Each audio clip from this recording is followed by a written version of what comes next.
오늘 우리 임마누엘 찬양대의 그 찬양 내용이 우리의 고백이어야 됩니다. 나의 고백입니다. 나는 주님이 좋을 수밖에 없습니다. 오늘 저는 이제 5월 마지막 날 6월을 맞이하면 늘 저는 가슴앓이를 합니다.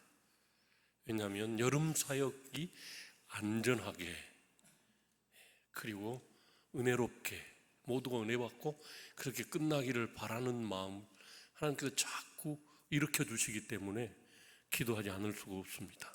그래서 여러분과 함께 기도에 동참하자고 기도의 특권을 다시 생각하자.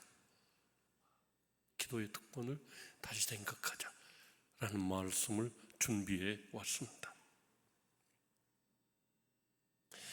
하나님께서 내게 보여주신 것들이 있습니다. 바닷가에서 물이 많이 빠지면 제일 많이 빠지면 그 바다 쪽에서 한 7물, 8물 정도 빠지면 맨 밑에 고기들이 많이 모여 살던 조개나 다른 해산물들이 많이 있는 그런 장소가 항상 제 마음 깊은 곳에 있습니다. 늘 꿈에 보이는 곳입니다. 오늘 아침 그곳에 내가 발을 받쳤습니다. 정말 생각하지 못했던 크고 많은 조개들과 많은 것을 수확할 수 있었습니다. 오늘 저는 이 말씀을 여러분들에게 전하면서 그런 많은 헌신자들이 나올 걸로 확신하고 있습니다. 마음 문을 열고 오늘 전한 말씀이 여러분의 것이 되었으면 좋겠습니다. 하나님 오늘도 전심으로 기도하는 사람을 찾고 계십니다. 여호와의 눈은 온 땅을 두루 감찰하사 전심으로 자기에게 향하는 자를 위하여 능력을 베푸시나니 여호와의 눈 불꽃과 같은 눈 전지전능하신 눈으로 온 땅을 두루 살펴보면서 누가 내게 전심으로 마음을 주고 있는가, 나를 간절히 바라고 있는가를 찾고 그에게 능력 주시기를 좋아하시는 분이십니다. 하나님은 오늘 또 하나님과 사람 사이의 갈라진 틈에 들어가서 기도하는 중보 기도자를 찾고 계십니다. 다 하나님을 떠나 버리고 가는 그 사람들과 하나님 사이에 들어가서 그들이 다시 화목할 수 있기를 위해서 기도하는 사람. 하나님은 영적 전토가 일어나고 있는 가정과 도시, 나라를 위해 기도하는 중보 기도자를 찾고 계십니다. 21세기는 사탄이 가정 파괴를 주 타깃으로 하고 있다고 성경학자들은 말하고 있습니다. 가정이 깨지고 있습니다. 이혼이 자주 일어나고 있습니다. 이런 영적 전투가 일어나고 있는 가정, 우리나라는 어떻습니까? 보수와 진보가 완전히 갈라져서 이번 선거도 부정선거라고 벌써 말하고 있는 사람들이 있습니다. 이렇게 갈라진 대한민국의 민심을 하나로 묶을 수 있는 지도자들이 나와야 되겠습니다. 주변 정세가 어렵고 전염병이 창궐하고 잦은 지진과 기후재앙이 일어나고 있습니다. 하나님의 더 큰 진노가 쏟아지기 전에 우리는 우리의 발걸음을 기도의 자리로 돌이켜야 하겠습니다.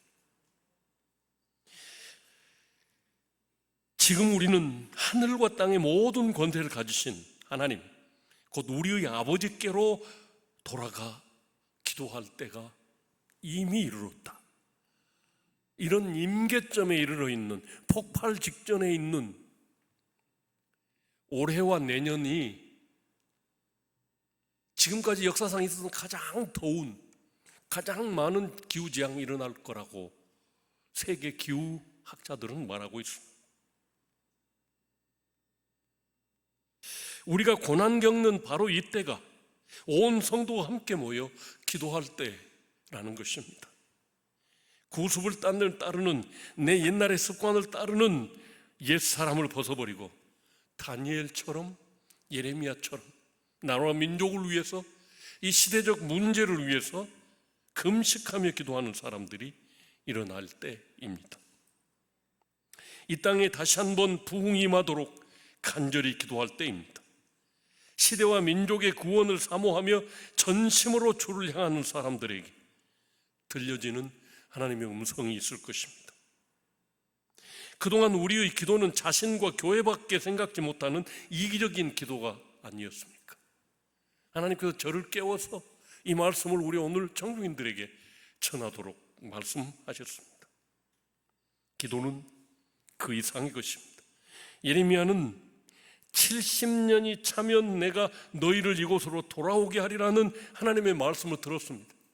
하나님을 떠나 하나님의 말씀을 어기고 폭삭망한 유대인들, 완전히 흩어져서 아수르와 바벨론으로 포로로 잡혀가고 나라는 완전히 망해버린 그런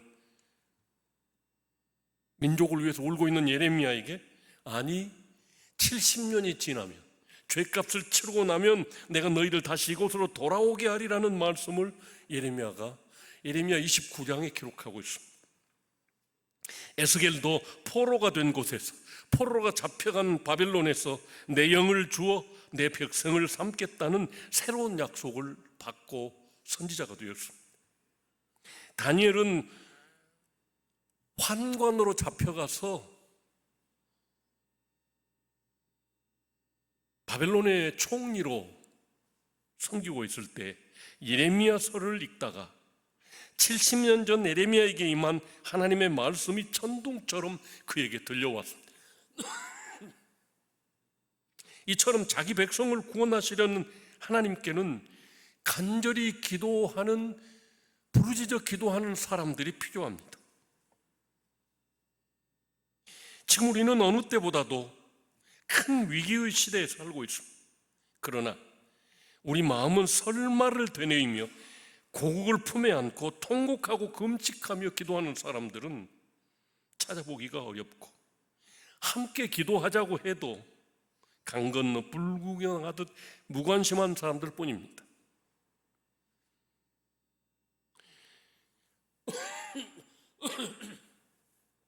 어느새 한국교회 전체에 이런 분위기가, 기도하지 않는 분위기가, 늘 말씀드렸지만 목포 유달산은 밤새도록 주여를 외치는 그리스도인들의 기도로 가득 차 있었습니다. 그런데 그것이 사라진 지 오래가 됐습니다. 기도하는 교회, 기도하는 성도를 찾아보기가 힘든 시대에 우리가 살고 있습니다. 첫 번째 주제를 함께 읽겠습니다. 예수님은 자신의 이름으로 구하라고 명령하십니다. 이미 우리에게 주어진 정말 어마어마한 기도의 특권입니다.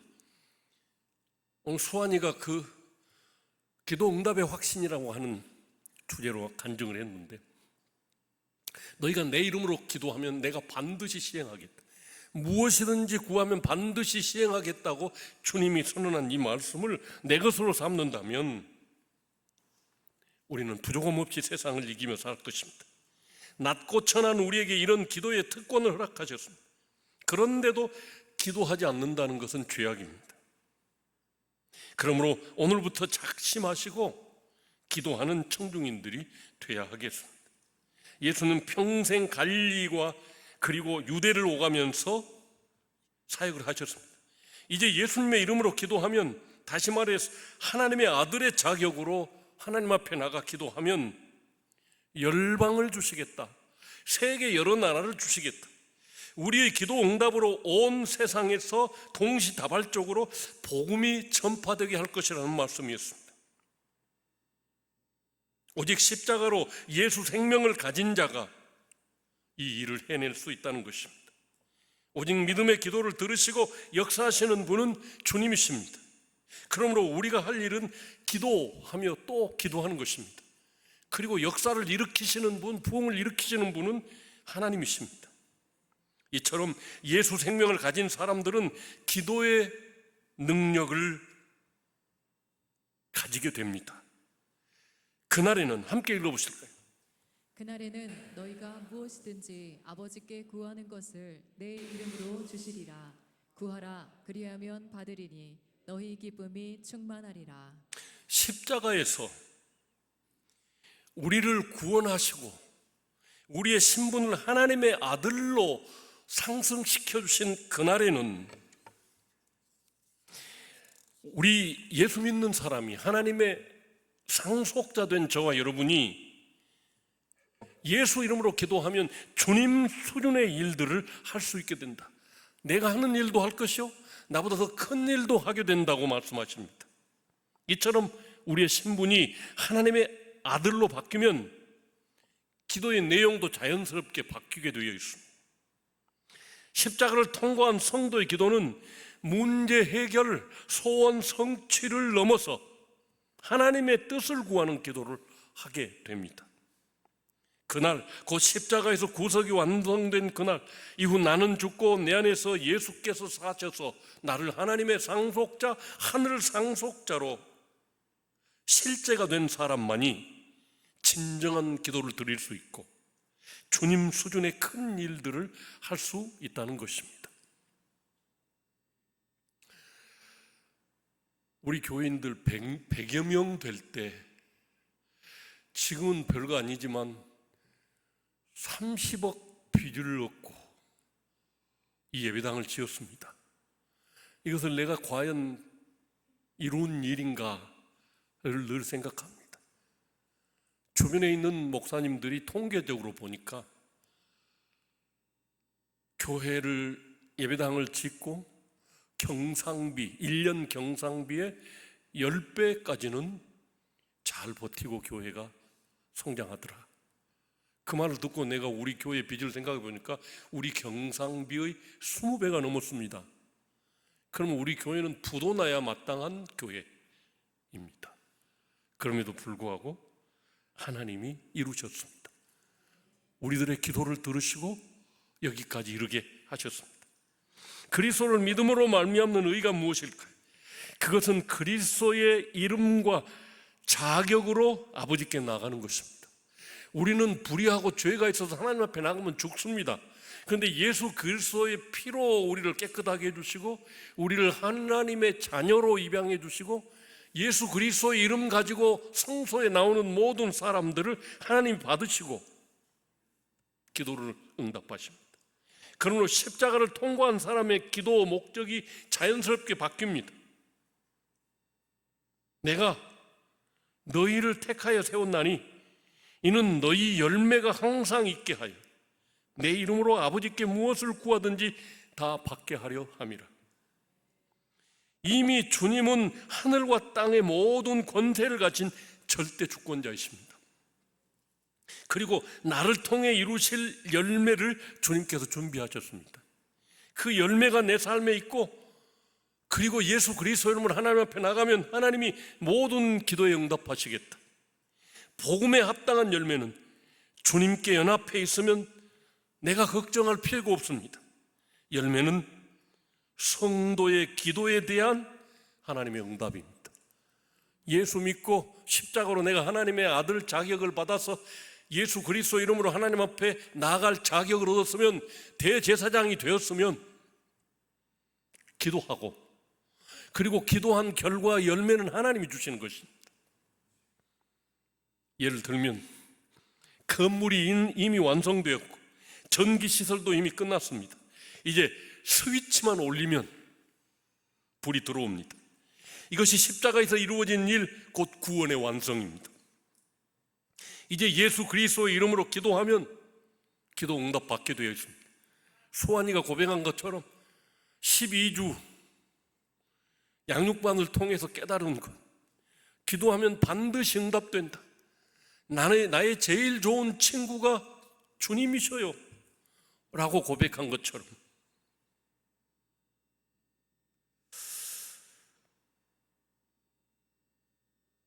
이제 예수 그리스도의 이름으로 기도하면 받게 되어 있습니다. 그러면 이제는 성도들의 합심을 통해 기도의 능선을 구축해야 하면 됩니다.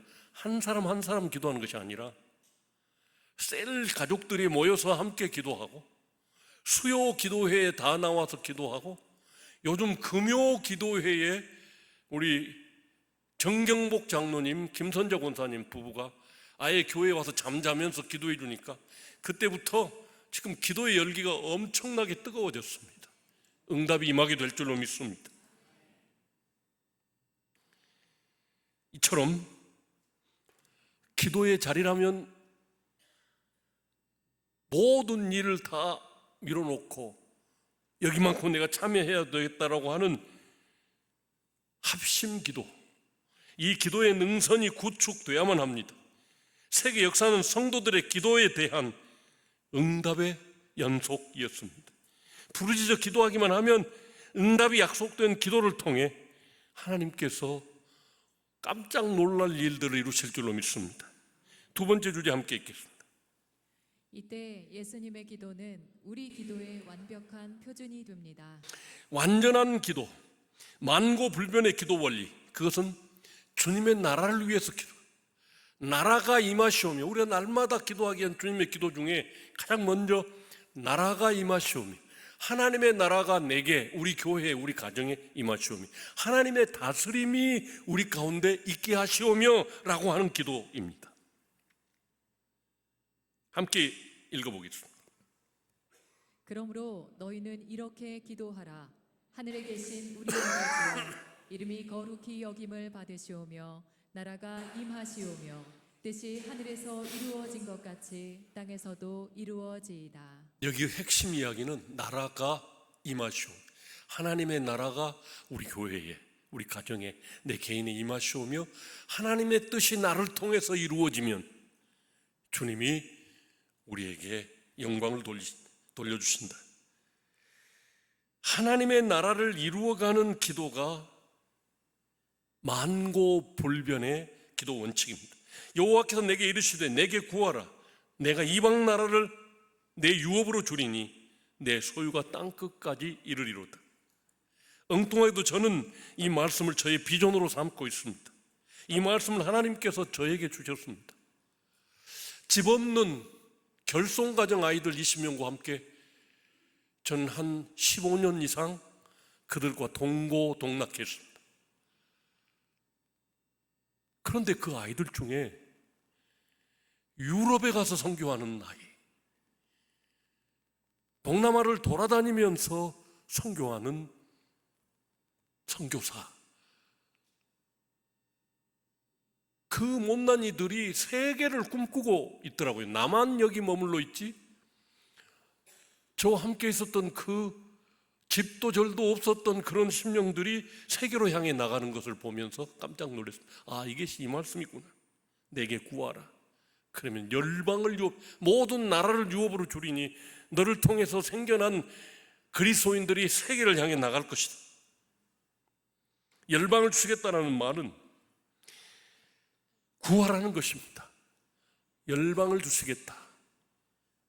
그 전제는 구하라는 것입니다. 내가 철장 권세를 주며라고 하셨습니다. 그러나 구하지 않으면 줄 수 없다는 것입니다. 응답받지 못하는 기도가 있을 수 없습니다. 그러므로 모든 노력보다 기도가 우선입니다. 이 기도의 권세를 어디에 쓰시겠습니까? 구하십시오. 열방을 유업으로 받게 됩니다. 내게 구하라. 그리하면 열방을 유업으로 주리라. 기도하십시오. 오늘 우리의 이 시대의 구원을 위한 역사의 주인공들이 됩니다. 뒤에도 말씀드릴 겁니다만은 지금 우리가 잘 먹고 잘 사는 것이 누구 덕입니까? 정치를 잘했나요? 장사를 잘했나요? 우리 선배들이 눈밭을 헤치고 나와서 새벽을 깨어 기도하고 밤새도록 철야하며 기도하고 산에 올라가서 기도하고 40일씩을 금식하며 기도하는 우리 선배들의 기도로 말미암아 가장 가보고 싶은 나라가 한국이 됐어요. 하나님께서 저와 여러분을 위해 이미 준비해 놓으신 것도 기도하지 않으면 받을 수가 없습니다. 믿음의 기도를 스위치만 올리십시오. 그러면 모든 역사는 주님께서 일으키십니다.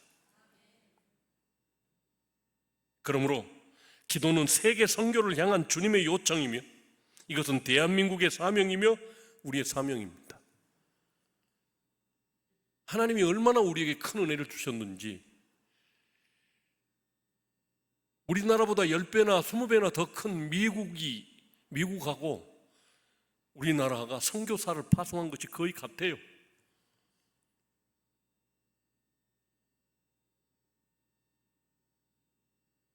오늘부터 모든 중보 기도팀들이 불릴 듯 일어나며 세계 선교를 위해서 기도해야 되겠습니다. 장로님과 권사님들이, 집사님들이 기도의 자리로 나오시기를 주님 이름으로 축복합니다. 출애굽기 17장에 나오는 이스라엘과 아말렉의 전투 이야기가 기록되어 있습니다. 모세가 손을 들어 기도하면 이스라엘이 이기고, 피곤해서 손이 내려가면 아말렉이 이기고, 전쟁의 승패가 칼과 창에 있는 것이 아니라 오직 하나님께 있다는 신호입니다. 따라서 보이는 현상이나 무기 다소에 전쟁의 승패가 달려있는 것이 아니라 기도에 달려있음을 선명하게 보여주고 있습니다. 기도가 쉽게 되든 어렵게 되든 기도하면 하나님의 응답은 반드시 받게 되어 있습니다. 그러므로 이제 우리가 목숨 걸고 해야 하는 것이 기도입니다. 하나님의 가장 완벽한 약속은 기도입니다. 함께 읽겠습니다. 예루살렘이여, 내가 너의 성벽 위에 파수꾼을 세우고 그들로 하여금 주야로 계속 잠잠하지 않게 하였느니라.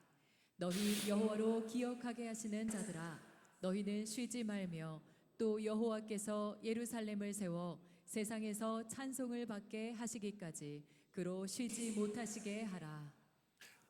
우리가 깨어서 기도하고 잠을 안 자고 기도하고 금식하고 기도하면 하나님께서도 쉬지 못하십니다. 결국은 찬송받게 하기까지, 기도 응답으로 모든 것을 극복하고 이겨나서 하나님 앞에 높이 찬양하는 그 시간까지 하나님은 계속해서 일하신다. 세 번째 주제 함께 읽겠습니다.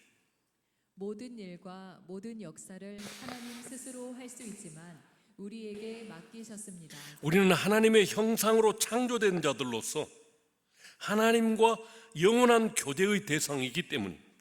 그러므로 지금 주님은 밤낮으로 부르짖어 기도할 열방의 파수꾼, 이 나라와 이 민족을 위해 기도할 파수꾼을 찾고 계십니다.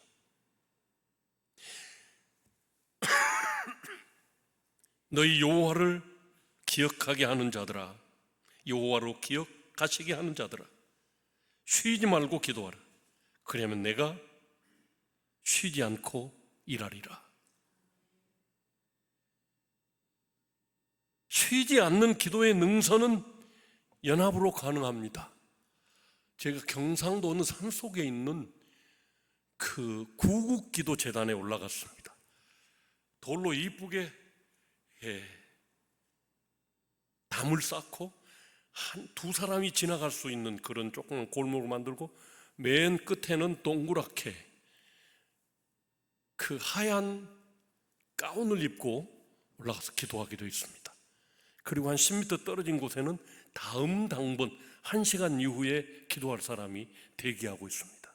시간이 돼도 계속 기도하고 있으면 줄을 당기면 땡그랑 합니다. 당신 기도 시간이 끝나고 이제부터 내 기도 시간이요. 이것이 하루도 쉬지 않고 계속해서 기도가 이루어지고 있습니다. 그래서 이 나라가 버티고 있는 것 같습니다.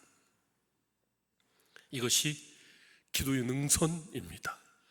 이곳저곳에서 기도하는 수많은 사람들과 교회들이 있기에, 아직도 우리나라가 희망이 있는 것은 새벽을 깨어 기도하기에, 우리 교회도 수요일보다는 새벽 기도회가 더 많이 나오니까 소망이 있다 생각되어집니다. 모든 성도가 연합하여 모두 함께 집중적으로 하는 기도, 그 일이 우리 안에서 일어나야 할 때가 되었습니다. 내 안에 그리스도께서 사신다는 믿음, 하나님께서 언제나 나와 함께 하신다는 임마누엘의 믿음을 가지고 그렇게 사는 사람들의 믿음의 표현이 무엇으로 드러나야 합니까? 그것은 기도하는 삶입니다. 주님이 나와 함께 계시다, 항상 나와 함께 계시다 라고 하는 이 믿음은 기도하는 사람이 가장 잘 표현하고 있는 것입니다. 하나님께서 내게 보여주신 것이 따르면 오늘 이 말씀을 듣고 하나님께 헌신하여 기도하는 거물들이, 아주 튼실한 열매들이 많아질 줄로 믿습니다. 기도하지 않는 사람은 하나님의 모든 신의를 저버린 사람입니다. 바꾸어 말하면 복음을 삶으로 드러내는 가장 큰 비밀은 기도입니다. 너희가 악한 자라도 좋은 것으로 자식에게 줄 줄 알거든 하물며 하늘에 계신 너희 아버지께서 구하는 자에게 좋은 것으로 주시지 않겠느냐. 우리가 하나님을 직접적으로 대접할 수 있는 길은 오직 기도하는 일밖에는 없습니다. 헌금으로, 고기로, 음식으로, 무엇로 하나님 대접하실래요? 기도밖에 없습니다. 그러므로 무엇이든지 남에게 대접을 받고자 하는 대로 너희는 남을 대접하라. 이것이 율법이요 선지자 아니라 구약 성경의 핵심은 하나님을 대접하는 것이래요. 그러면 우리가 대접을 하나님께로부터 받습니다. 동일하게 형제와 이웃을 위해서 대접하는 것, 하나님을 대접하는 거죠. 하나님의 형상을 대접하니까. 그렇게 대접하시면 하나님으로부터 여러분들이 대접받으실 줄로 믿습니다. 우리 편에서 믿음의 행위는 기도하는 삶입니다. 날마다 성령님께 의존하는 삶은 믿음의 기도로 표현됩니다. 그러므로 기도는 하나님을 대접하여 하늘의 축복을 받아 누리고 나를 통해서 그 복이 주변으로 흘러가게 만드는 것입니다. 기도 없이는 복음을 살아낼 수 없습니다. 기도 없이는 선교가 이루어질 수 없습니다. 믿음으로 예수 생명에 동참하기 위해 기도하십시오. 복의 근원이 되어 나를 통해 복이 흘러가도록 기도의 자리를 만들고 기도 시간을 확보하십시오. 기도 자리에서 주님 오심을 예비합시다. 그리고 그분을 쉬지 못하게 합시다. 그래야 우리가 살 수 있습니다. 선교도 교회의 부흥도 다 기도로부터 시작됩니다. 이럴 때 하나님은 이 시대의 예레미야와 다니엘을 찾고 계십니다. 지금 하나님께서 기도를 요청하고 계십니다. 너희가 내게 부르짖으며 와서 내게 기도하면 내가 너희를 들을 것이요. 기도는 하나님께서 제정하신 것으로 하나님께서 허락하시고 기도하지 않을 수 없는 상황을 만들어서 기도를 요청하실 때 우리가 누리는 특권입니다. 그러므로 우리 모든 청중인이 그분 앞으로 나와야 합니다. 참된 기도는 믿는 이가 하나님 피를, 예수님 피를 힘입어 은혜의 보좌 앞에 들어가 구하고 찾고 두드리는 것입니다. 그러면 어려움을 이길 수 있는 말씀과 지혜와 능력을 주십니다. 하나님이 말씀을 주실 때는 이미 해결했다, 해결의 열쇠를 가지고 있다, 준비됐다, 오히려 복 주실 것을 계획하고 있다. 그렇게 하나님께서는 기도하는 사람을 일으키시는 것입니다. 사사시대의 어둠을 깨운 가난한 산골의 어머니 한나, 그 아들 사무엘을 통해서 이스라엘을 구원하셨습니다. 포로가 된 환관 다니엘은 하나님의 기도 요청에 순종하여 금식하며 간구하였습니다. 하나님은 오늘도 전심으로 기도하는 사람을 찾으십니다. 함께 읽겠습니다. 여호와의 눈은 온 땅을 두루 감찰하사 전심으로 자기에게 향하는 자를 위하여 능력을 베푸시나니. 하나님은 오늘도 하나님과 사람 사이에 갈라진 틈에 들어가서 기도하는 중보 기도자를 찾고 계십니다. 오늘날 우리나라의 부족한 부분, 무너진 데를 공략하는 큰 나라들의 만행을 보면서 간절히 기도하는 사람이 바로 이 시대를 지키는 선지자가 될 것입니다. 하나님은 영적 전투가 일어나고 있는 가정, 도시, 나라를 위해 기도하는 중보 기도자를 찾고 계십니다. 믿음으로 예수 생명에 동참하기 위해서 기도하시기를 바랍니다. 복의 근원이 되어 나를 통해 복이 흘러가도록 기도의 자리를 확보하고 시간을 확보하십시오. 그 기도의 자리에서 주님 오심을 예비합시다. 그리고 말씀하신 대로 기도의 응답을 위해 쉬지 않고 일하시게 합시다. 선교도 교회 부흥도 다 기도로부터 시작됩니다.